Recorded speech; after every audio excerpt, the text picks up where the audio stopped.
So we're going to look at our homework over that variation. Remember, there's direct, which means they multiply together. Inverse means they divide. And joint means there's several things working together. So we're going to look at question 2. Now what we have to do is we have to take what we've got to find k, the constant. And once we find the k, we then plug it back into our formula. We use that formula then to find the new answer for the new change. So the weight of a liquid varies directly as its volume. Right? So as the volume goes up, the weight, directly. So volume goes up, weight goes up. The weight of a liquid in a container is 4 centimeters on a side, and it is 128 grams. Find the weight of the liquid in a cubical container, 3 centimeters on a side. So how do these work? Well, it says the weight varies directly as its volume. So weight is going to equal k times the volume, right? It's direct variation.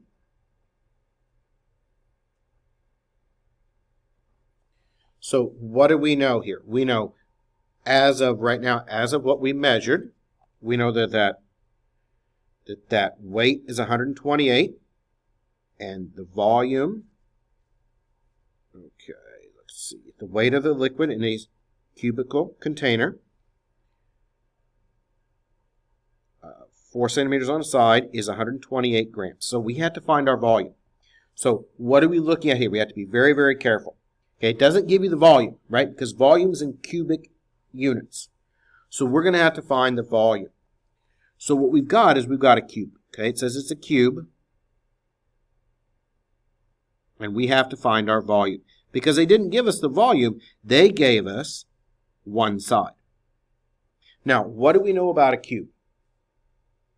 A cube is going to be just like a square, only it's 3 dimensions instead of it being 2. So they gave us the side that is 4. We need to find the volume. This is a cube, so that means we have to cube it. And 4 cubed would then be 64. So that's our volume. Our volume is 64. Now, what about the weight? All right, the weight in this case is 128 grams. So that's okay. That weight will work for us. And now we just simply divide. So we divide both sides by that 64. And that gives us then a k of 2. So our constant in this case is 2. But you have to be careful about these. Like on this one, they gave that 4 centimeters. But that 4 centimeters, that's the length of a side. We don't want the length of the side. We are looking at the volume. The volume of a cube is just like the area of a square. Area of a square is length times width. So you square the number. For cubes, for volume, we cube it. So now when we rewrite, we've got our weight. And that's going to equal 2 times the volume. So that's our new formula. And we're going to change things. And we want to find the weight in a cubical container with 3 centimeters on each side. So the length of this new side is 3. That's not what we need to work with. We want to look at the volume. So we're going to have to take the volume, which is then going to be 3 cubed, which is then 27. Okay, so 3 cubed is 27. And now we plug in our 27.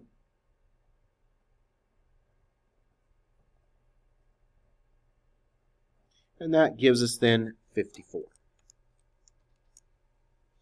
And that is going to be in grams. So our answer on that one would be 54 grams. But we had to make sure that we remembered that what they give you is the length of a side. They do not give you the volume on that one. And that's why I picked that one, because that one actually makes you calculate the volume.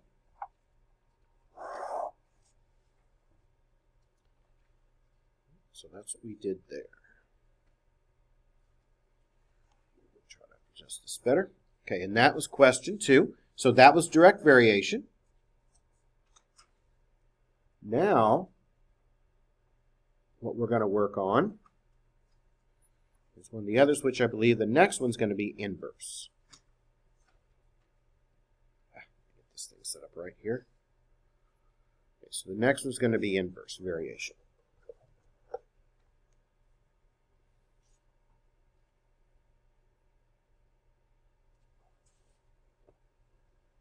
Just does not want to cooperate today. Yeah, that's quite a bit better. Okay, so we're going to be looking at question 8. And question 8, I believe, is an inverse variation. Now, remember, it can be inverse. It can be inverse to a square, cube, things like that. So let's see what we've got on question 8. The intensity of a radio signal varies inversely as the square of the distance. So the signal strength is what we want. And that's going to equal K, which is our unknown, which is our constant, inversely as the square of the distance.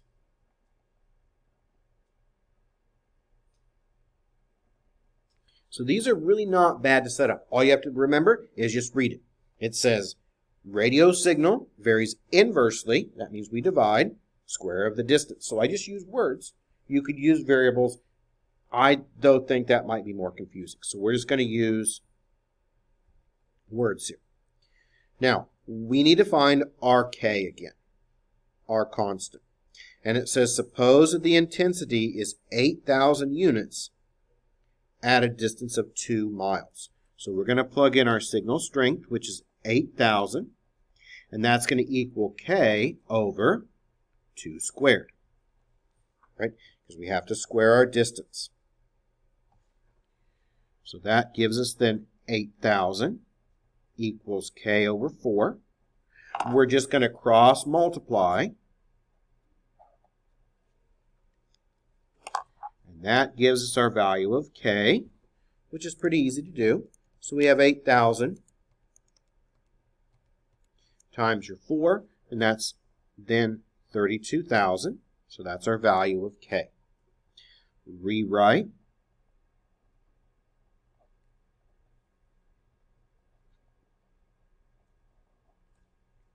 And that's going to be over our distance squared.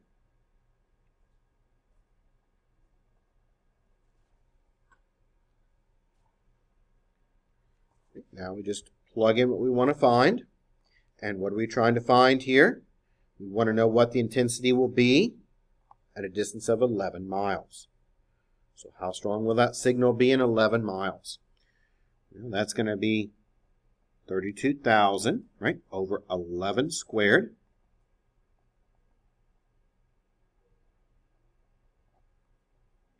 And 11 squared is 121. And that then comes out to be, and it says round to the nearest unit. When we divide through, it looks like it's going to come out to be 264 units.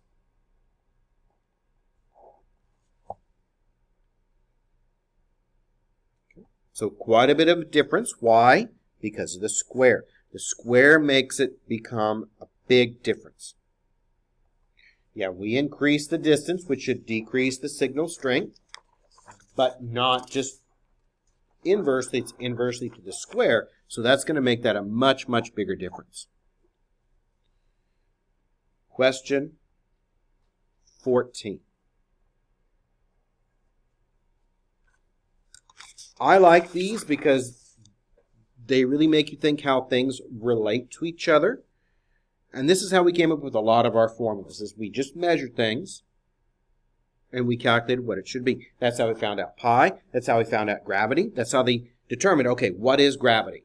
Well, that's how they did it. They did experiments. They calculated it, and said it's 9.8 meters per second squared.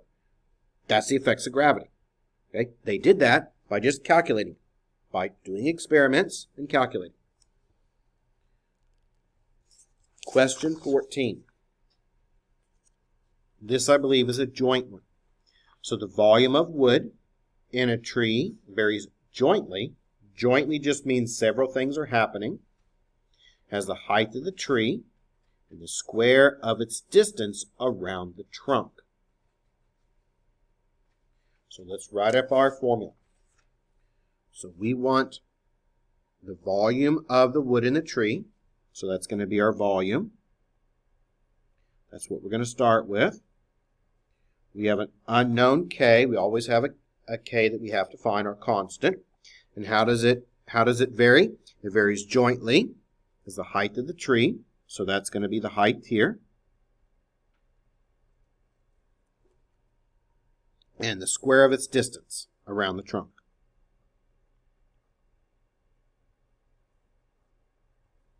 Okay, so that's how that one's going to work. If it said inverse, we would divide. All right, but it doesn't, so that means they multiply together. And that distance, again, is squared. The square of the distance. Now, what do we know? We know the volume of the wood for this particular tree is 15.84. K is our unknown again. We have our height, which is 22 feet. So it's 22 feet high. And the distance around the circumference of this tree is 3 feet. So that gives us then 66K equals 15.84. We'll divide by that 66. And now we have our constant K.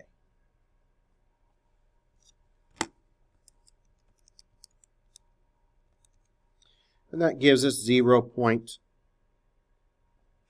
So that's our new constant. And now we can just simply rewrite this as the volume is going to equal 0.24 times the height. Oh, wait. I forgot to do something, didn't I? If I go back and look, yeah, I forgot to square that 3, didn't I? My mistake there. So that's going to change that bit. That was my mistake because, remember, it's distance squared. So that shouldn't have been 66. That was my mistake there. That should have been 22 times 9, which would be 198. Sorry about that. But just looking at it, I was wondering what was happening there. So that should be a 3 squared, which is 9. And then we just divide that 196, or sorry, 198 there. And that's going to then change my K. Sorry about that. I just wasn't careful with the square, because you got to make sure you write down the formula exactly right. And now when we divide, sorry about that again, we got 15.84. We're going to divide that by 198, and that gives us then 0.08. That's our K. So rewrite our formula here.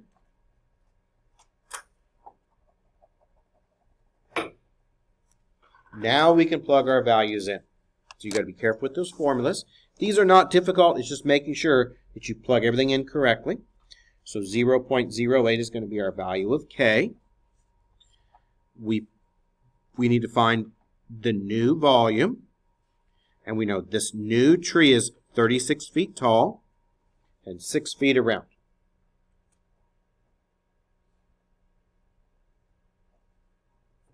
So the new tree now is 36 feet tall. So that's going to be plugged in for your height. The distance around that tree is 6. And don't forget to square that. So that is 0.08 times 36 times 6 squared is 36. And that gives you then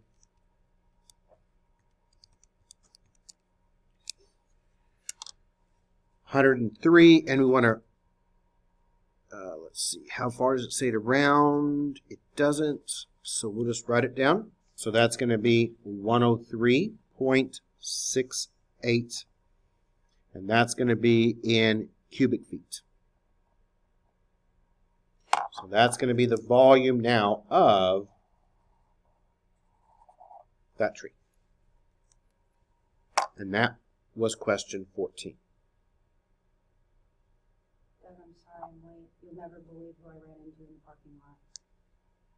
Jerry Vincent. Oh, yep. I saw him out there. Yep. Okay. Okay.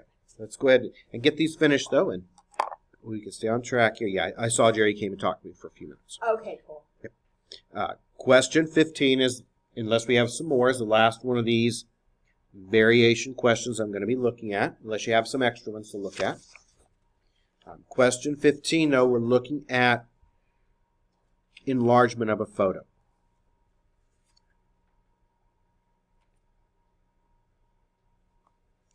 The time necessary to make an enlargement of a photo negatively varies directly as the area of the enlargement. So a photo varies directly as the area of the enlargement. So don't worry about that negative because we're just looking at a photo negative. So this is if you're doing things by hand and you want to enlarge a photo, the time it takes varies directly as the area of the photo. So our time that it takes to enlarge is going to be K times the area of that photo. If it takes 48 seconds to make a 3x4 enlargement, so what's our time? Our time is 48. K is unknown. Now we don't know the area, we're going to have to find it. And the area of this photo is the length times the width. So that's 4 times 3, which is now 12. So the area of that photo is 12. Because you have to find the area of that photo. Now we just divide by our 12 and we find our value of K. So in this case, our constant K comes out to be 4. And now we can rewrite this as your time equals 4 times the area. And we want to now do a 7x7. And if we do a 7x7 enlargement, well, 7 times 7 is 49. So that's going to then be 4 times 49. And that gives us then a time that it should take to enlarge this photo as 196 seconds. Okay.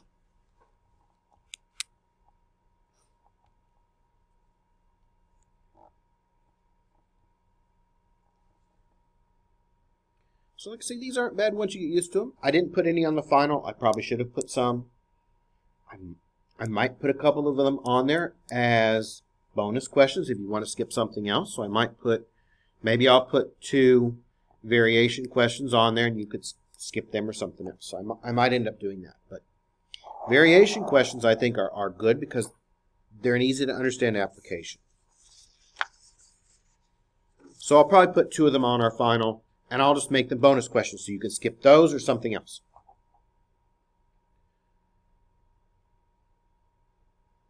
We're going to now go ahead and look at some of those exponential equations. And I wanted to do one of each type. So we're going to begin with question 2.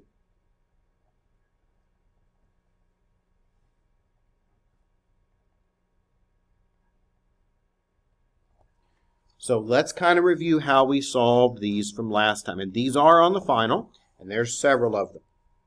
Now, when we go to solve these, what do we need to make sure we have? Well, if the x is up top as an exponent, we need to make sure the bases are the same. If the x is down below as a base, we need to make sure our exponents are the same. So in this case, we have to make sure that our bases are going to be the same. So 3, we take the smaller number, raised to what power is 729? Can someone tell me? You just go through and try powers of 3 until you find it.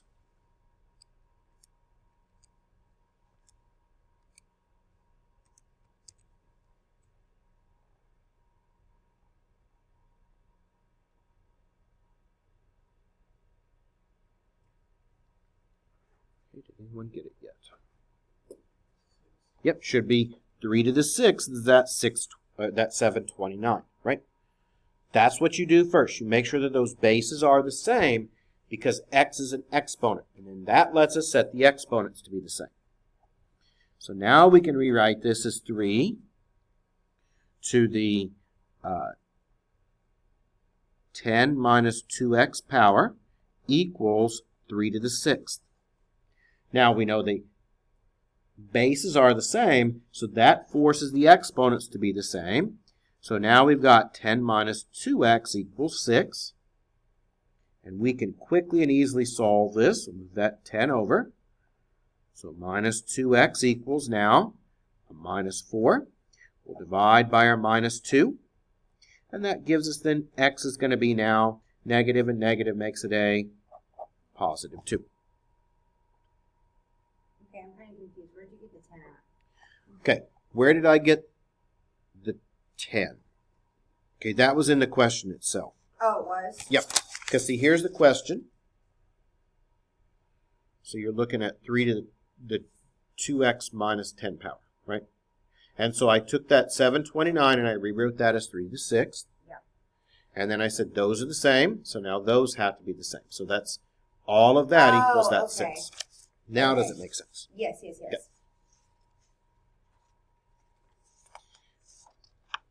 Question 3. We are going to be finding that base. So if we want to find the base, then that means we have to make the exponents the same.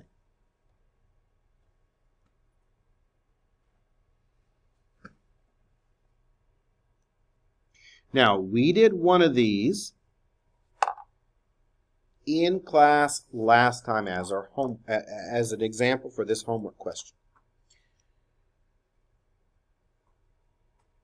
What we need to do is we look at our numerator. And that's a 3. That's our cubed part there. So what we need to do is we need to figure out, because we look at that numerator first, and we need to figure out some number cubed makes it 8. So what number cubed is 8? 1 cubed is 1, right? So that's not going to work. What about 2 cubed? Is 2 cubed 8? It is, okay? So that makes that then a to the 3/5 power equals now 2 cubed.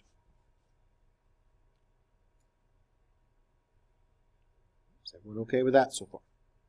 Now what we need to do is we need to make sure that those exponents are the same. This is a fraction, so we're going to have to do the same thing over here. We could do it a variety of different ways. I think it's easiest to just look at it, and we look at our denominator. What's our denominator? Denominator is a 5. So what's 2 to the 5th power? We use our calculator here, because we're going to have to make that a fractional power, which means we have to increase the base. So 2 to the 5th power is 32. So now when we rewrite this, we have a to the 3/5 power equals 32 to the 3/5 power. Because the numerator makes it decrease. So we took that 8. We had to figure out what number raised to the 3rd power makes it 8, which was 2. We rewrote that. Now, we want to make sure this is a fractional power here. So what we do, because we're going to have to decrease that power, which increases the base, is we take our denominator, which is 5, and we found 2 to the 5th is 32. Now our exponents are the same, so our bases must be the same. So my base of a must now be a what? Must now be a 32.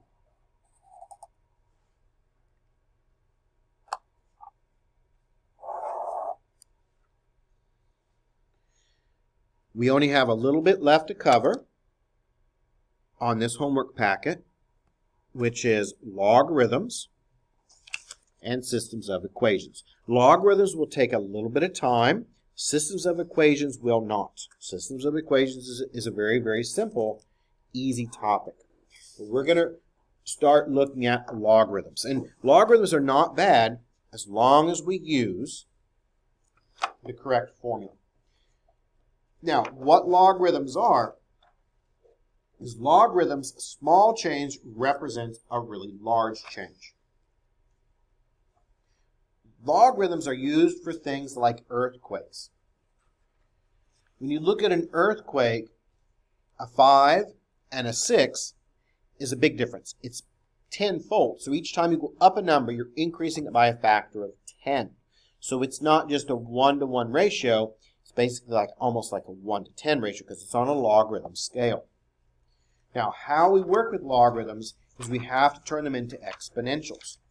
And we've done a lot of these exponential equations. We're going to have to turn these logarithms into an exponential so that we can then solve these exponentials. And there is a formula that we use to convert logarithms to exponentials. And I'll write down the formula. I'll also give you the page number here. I had it here a moment ago. Let me find it real quick. It's back in chapter 4, actually. I had this marked earlier. That's going to be up here in logarithm functions. And we need to convert a logarithm into an exponential. And then we'll solve it using that exponential. I had it marked earlier.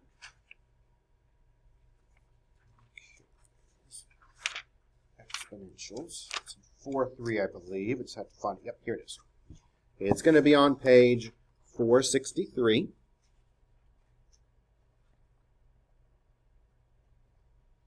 And what we do is we have to convert it.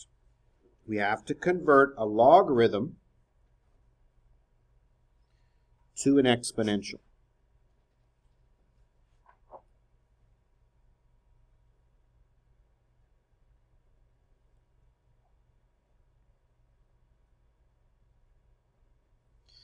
Now, once it's in an exponential form, then we can solve it. We have all the tools that we're going to need to solve it. So we're going to first practice just changing these. We're going to first just learn how to convert these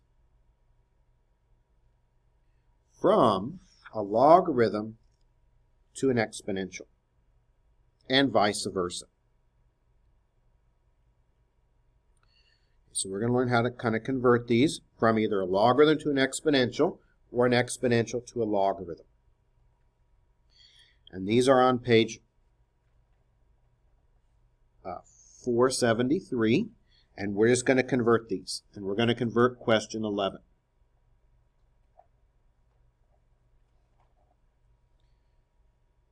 Sometimes it might be easier to use it as a logarithm. Most of the time, though, you're going to convert it to an exponential. But on question 11, all we're going to do is we're going to convert this into a logarithm. Now, we know that 3 to the 4th is equal to 81. That's not what we're looking at here. We're looking at how to convert it. So, if it's in the exponential form, then we need to label things. So, let's label these on the exponential form. That 3, okay? That is going to be your A, because that's your base. The power is your Y up here. So that, in this case, is the 4. And then the X is the number on the end, and that's your 81. We need to take this, and we need to convert it into the correct logarithm. That's all we are doing, is converting it to the logarithm. So what's our formula say? Our formula says y equals log, and this is said log base A of x, because logarithms have a base. So when we plug our values in, what do we find y to be? Y is 4. All right, so that equals then log, and what's our base? Base in this case of 3. And what's our x? X is 81. So we converted it to a logarithm.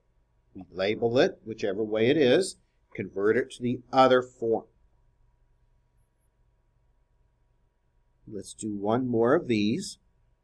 How about 14? We're just going to convert this to a logarithm, and then we'll do two of them where we convert it the other way.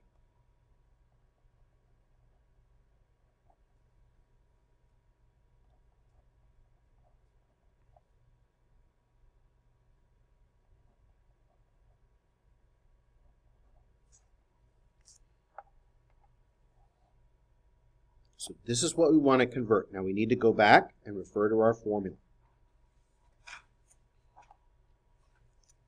Here's our formula right here. Now the power is always going to be your y. So in this case, y is that negative 4. The base is the number down below with the power on it. So in this case, the base a is 10. So that's our base 10. And then this is our x, because that's how we convert them. We just use our formula. And now we need to convert this to a logarithm. So our formula is y equals now log base a of x. So we plug in our value for y. Y in this case is a negative 4. It's going to be log, and what's our base? 10, so that goes down below. And what's our x value? 0.001, right? So that's your answer there. That's all you have to do on these is convert them. Yep, not bad at all. Let's do one or two where we go the other direction. So I'm going to write up these formulas again, and we're going to go the other direction. We're going to convert it from a logarithm to an exponential.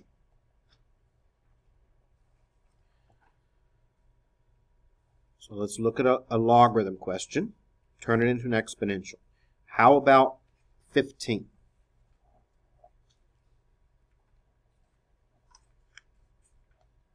So log base 6 of 36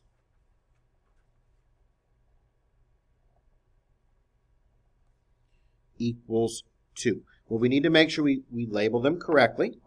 Now, the easy part is always the a. The a is your base down below. So in this case, looking at the log, your a is going to be 6. The number inside that logarithm is your x. So x is a 36. And we know the y is the number on the end. So y is 2. Now we can convert it. So we're going to convert this into x equals ay. So we plug our values in. So x is 36. A in this case is a 6. And y was 2. And that's all you need to do. And that's a true statement. And we know we did it correctly because 6 squared is what? 36.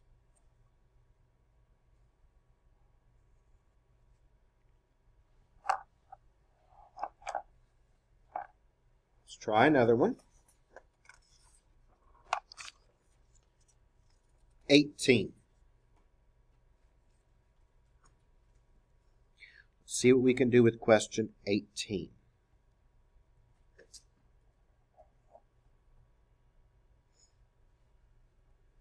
Okay, there's our formula again so we can see it. I'm not going to rewrite it again because we wrote it enough times now, I think.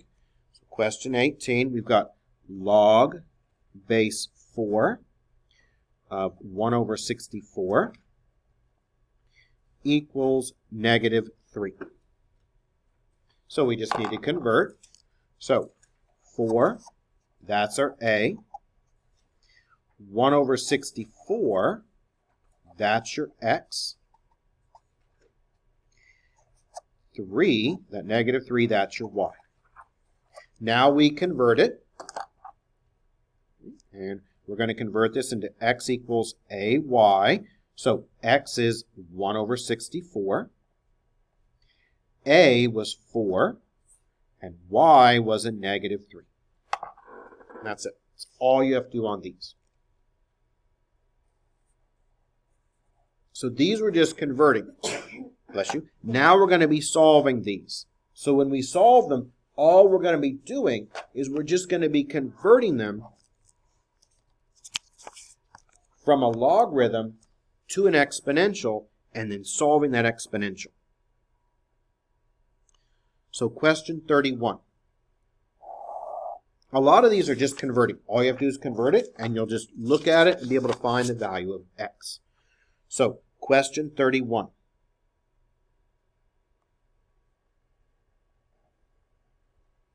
Question 31, we have log base 4 of x equals 3. In case we need it again, we can write up our formula just so we have it, so we can convert these correctly. And our formula is y equals log base a of x. That converts into x equals ay. So there's our conversion formula. We label it. So your a is 4. Okay, x is just x in this case, right? Because x is inside, so that's what we need for x. And this 3, well, that's going to be your y. Now we convert it, and so we get x equals, because x is x here, a, which is 4, y, which is 3. And now we can find our value of x, which is simple enough, because 4 cubed is 64, isn't it? Yep. There's your answer. That's it. It's just a matter of converting it. So all we had to do was convert it from a logarithm to an exponential. Let's look at another one here. How about we look at, we just did question 31. How about we look at, how about question 37? Okay, so we're going to look here at question 37.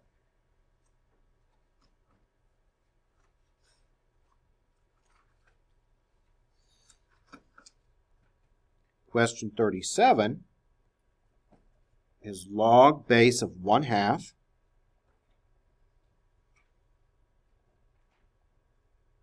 of x plus 3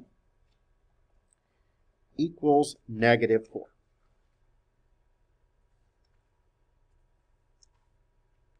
So that's what we're looking at here.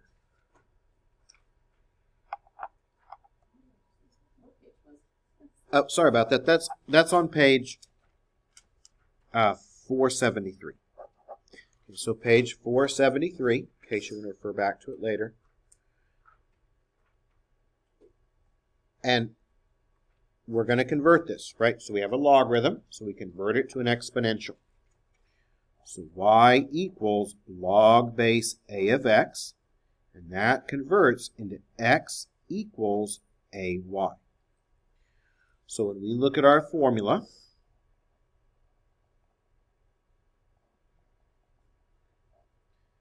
we need to make sure we convert it. So it's a logarithm. So this 1/2, well, that's going to be your a. That's your base. That x plus 3, well, that's what we're going to use for x. And this -4, well, that's your y.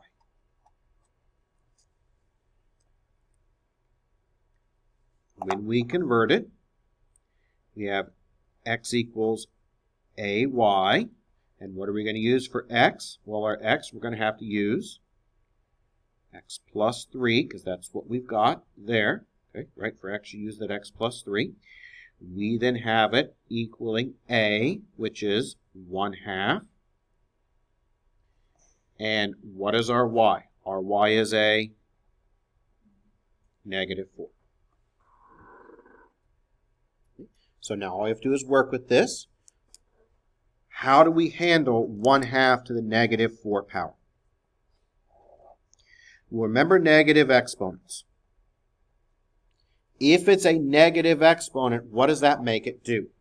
That makes it flip over and become positive. So this 1/2, I'm going to have to flip that over and make it 2. And that -4 becomes then a +4. Because that's how negative exponents work. You flip the fractions over. So that 1/2 is the -4th power. So we flip that over. And now we know that 2 to the 4th power is what? 16, I believe. Yep, 2 to the 4th power is 16. So now we've got x plus 3 equals 16. We'll move that 3 over. And we now have our answer, which is 13.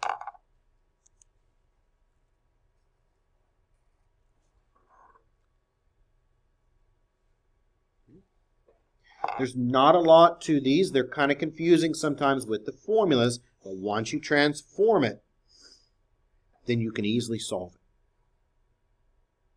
Now let's do one where we have to find the base. So let's look at question 39. So question 39, we're going to have to find the base because that's the unknown part now.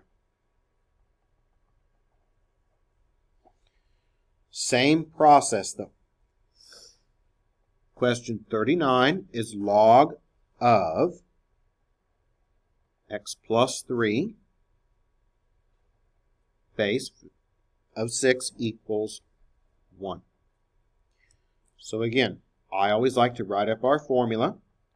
Y equals log base a of x.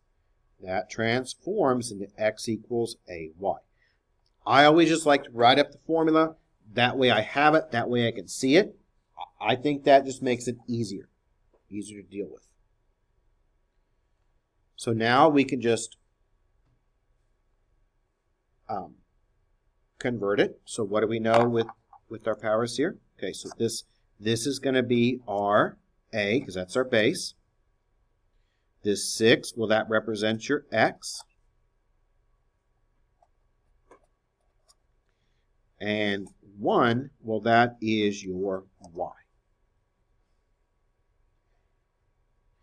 So there's our formula, right? We've got y because that's on the end. We've got our 6, which represents our x. Now our base is the unknown because the base is the x plus 3. Now we can convert it. So we're now going to convert this into x equals a y. And what do we know? We know that our x, we're going to replace that with a 6. The base is unknown. The a is unknown because that's x plus 3. So that goes in there. And we're going to have to raise that to the first power. Because that's our 1. Now this one was really, really easy because what do we know about anything raised to the first power? Well, when you raise something to the first power, it's just itself. So we really don't even need that because that first power, that just becomes 6 equals x plus 3. We'll move our 3 over. And we now have x equals 3, and that's our answer there. So that's all we needed to do for that. Let's rewrite it. And just remember, now if it would have been squared, if this would have been a 2, what would we do? If it was a square, we'd use a square root property, right? But this one's just a 1, and they're usually pretty easy like this. So anything to the first power, we don't even need to write it. I did, just so you'd see where the y came from. If that would have been a square, then we would have to use the square root property. But this one was not. This one was just a base of 1, or power of 1.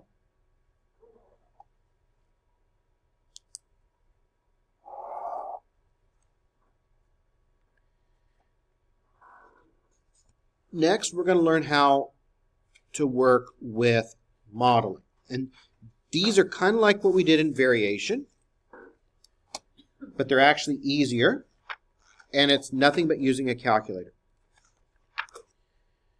When we talk about changes in population, changes in bacteria growth, they go off an exponential curve, which means either really, really fast increase or decrease. So if we think about how radioactive substances decay, they decay very quickly. Same thing with predator and prey models. So if you've got, let's say, you don't have any more foxes to take care of the bunny rabbits. The bunny rabbits then are going to go up really, really fast because there's nothing to eat them, right? And they'll just consume everything. Same thing with deer. If you don't have any coyotes or anything to take care of the deer population, it increases really, really fast. Those are based upon an exponential. And so we're going to be working with these. And all we're going to be doing is we're going to be using a formula, plugging in values, and evaluating it down. They're not difficult to do. We're going to be using the keys in our calculator. I'm going to do one of these homework questions for you, and then I'll leave the other one for you to do. But I'll help you set it up, because there's just two of them. So I'm going to work out question 9. That way you don't have as much homework to do. And I'm going to set up question 10 for you to work with on your own. What we have is we have a mathematical formula. Now, E is a special number. It's kind of like gravity. Gravity is a special number. It's a constant. It never changes. Okay? E is a number you'll see a lot in statistics, and it works with exponential growth and decay. It's named after Euler, and it's just a number. And we have that number built into our calculator. Now, before, remember we had to find K. K was our constant. In this case, we don't have to find it. We just have to plug the values in. So we're going to be using this formula for question 9. P equals I e to the kt power. Now, I is the starting amount, or starting population, in this case.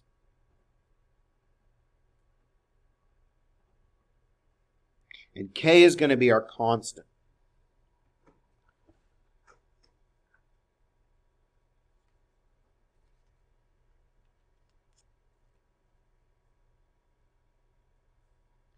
And we do have to find K, but it's just like what we did before.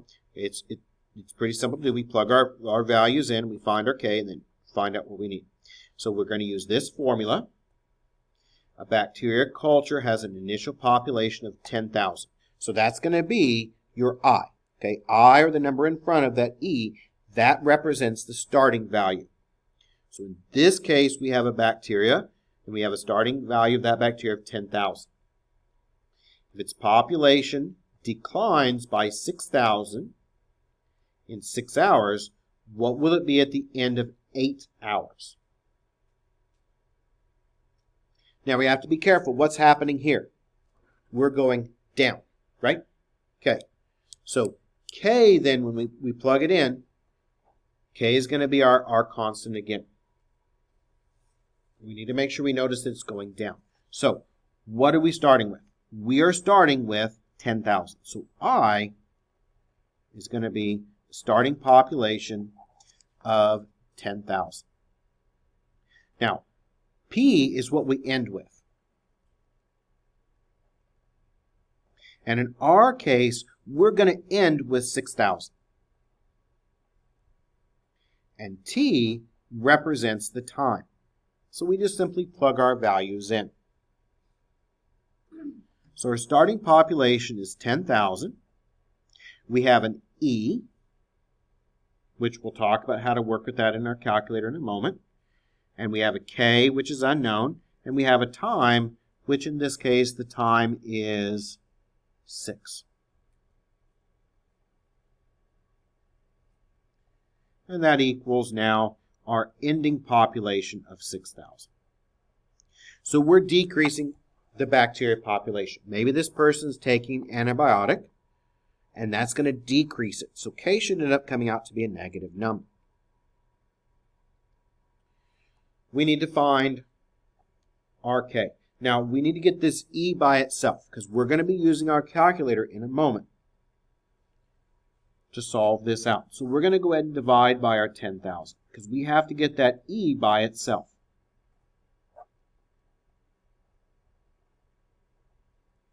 and we've got 6,000 divided by 10,000. Well, those zeros can cancel out, and you're left with 6 divided by 10, and we're going to be using our calculator, so we can just use this as a decimal. And that's going to come out to be 0.6.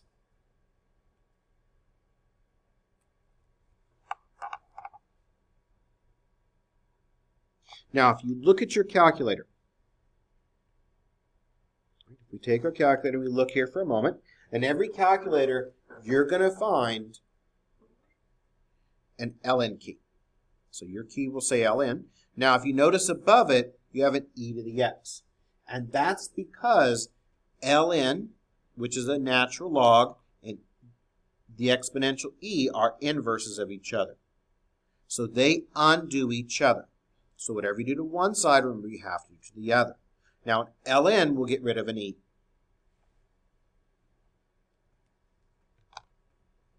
So what we're going to have to now do to get rid of that e is we're going to take the ln of both sides. So e and an ln cancel out. We now use our calculator here.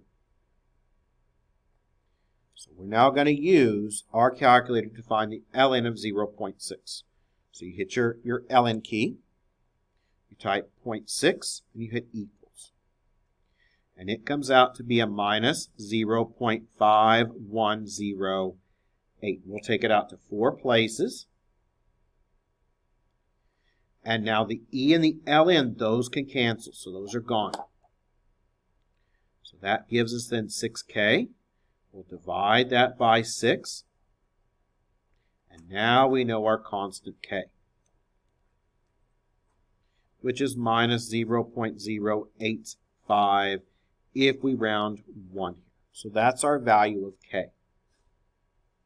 Now we can rewrite this with our new formula as p equals I, which stays the same, which is 10,000, e to the minus 0.0851, in this case, t. The 10,000 stays the same because that's your starting bacteria population. And we timed it, so we saw how fast it dropped. We then use that to come up with our equation, and now we want to figure out what the bacteria population will be in 8 hours. So this is just using our calculator. So in 8 hours. Well, for that, we plug in t equals 8.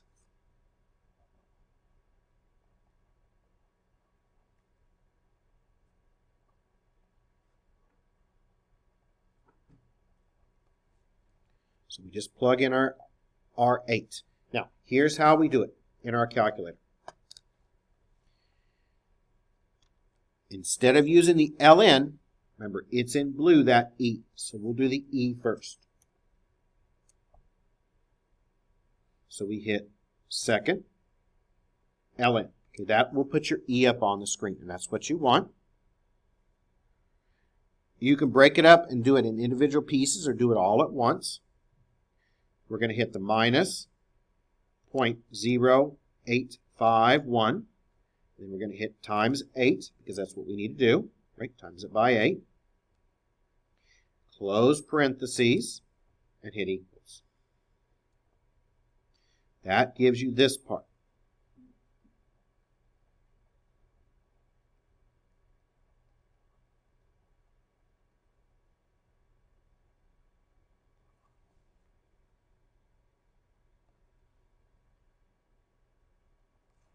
Now we multiply those together. So now we just hit our multiplication key and we multiply that by 10,000.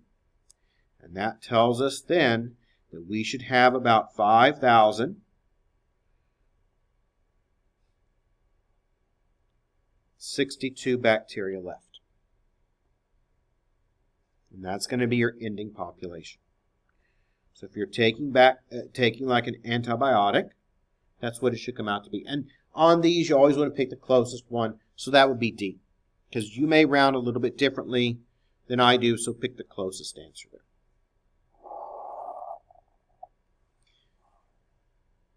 I think I'll work out question 10. We'll take a break, and that's going to finish up the logarithms.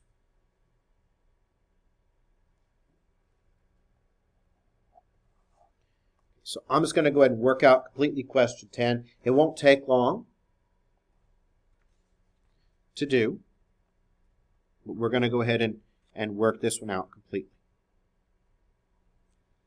So this one works with radioactive decay. So we're going to use this formula, and it is the amount of radioactive material remaining from an initial amount A0 at a given time, and K is a negative constant determined by the nature of the material. So K is actually going to be found in this one. A certain radioactive isotope decays at a rate of 0.03% annually. Determine the half-life of this isotope to the nearest year.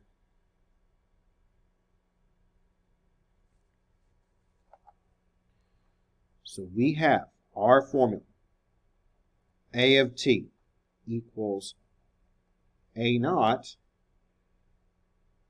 e to the kt power.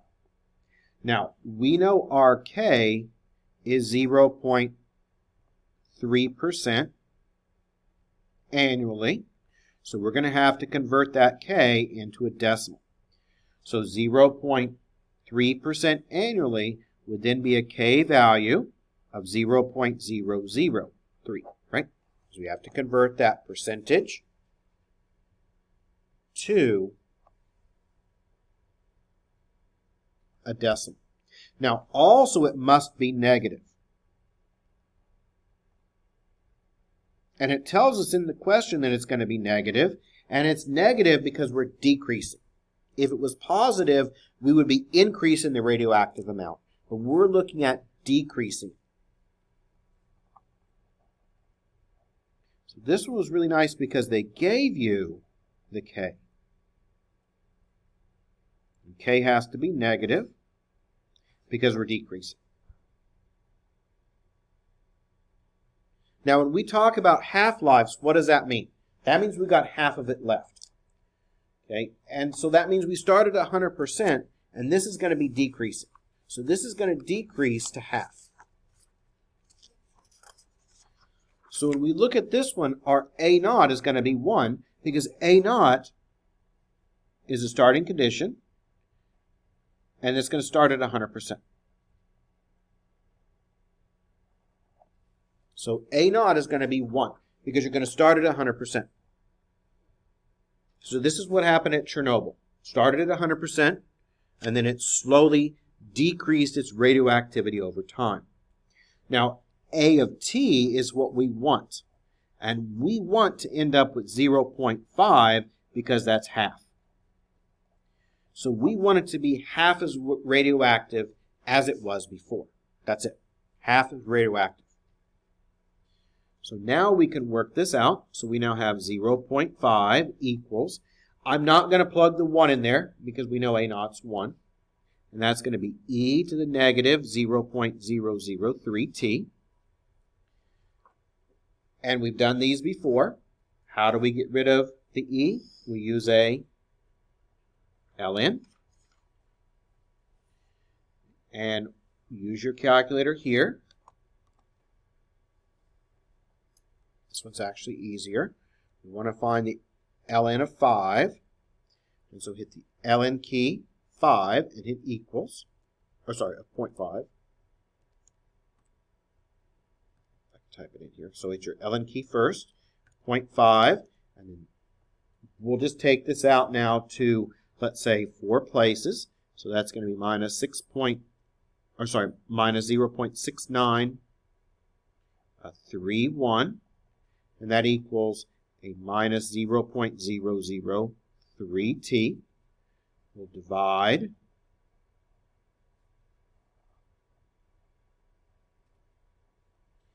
Now we should be able to see how long it's going to take for that radioactive decay to be half. So half the amount of radiation.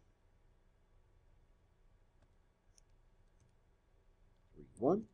Divide that by 0.003. make sure we have the correct number of zeros here. Okay, I think yeah. Okay, so we're going to move that back 2 places. Yep, make sure we got the correct number of zeros, and we do. And that gives us then 231. So it's going to take about 231 years for this to decay to half. And it depends upon the isotope, how long it takes, but like Chernobyl. Okay, it's still radioactive, right? Now, it's not as radioactive as it was when it first happened, but it takes a long time for it to get down in radioactivity. But it increases or decreases quite a bit, and then it starts to slow down. It works on an exponential. So you could calculate how long would it take for it to be half the amount of radiation, or a quarter, or 10%, whatever you'd like. And you can do that based upon the isotope. Every isotope's different, depending upon what it is, whether it's cesium or plutonium. Whatever isotope it is changes the K. You can do that then to figure out what the half-life would be. And you'd know, okay, it's going to be 231 years for this to come back to half of what it was. So let's go ahead and take a short break. We'll meet back here at, let's say, 10:10, and we'll cover systems of equations.